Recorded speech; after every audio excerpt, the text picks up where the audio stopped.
Well friends, here is the next problem. The given problem is how many teachers are doctors and agriculturists? The given options are 5, 6, 8 and 10.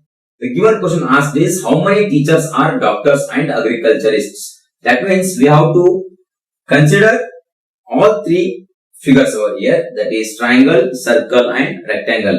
But we need to consider the only portion which is overlapped by triangle, circle and rectangle. If you observe the given diagram, here the 5 represents the portion which is overlapped by triangle, rectangle and circle. So 5 represents the teachers are doctors and agriculturists. Now let us check the given option. The first option itself is 5. Therefore, option 1 is the right one. Well friends, we will see some more problems.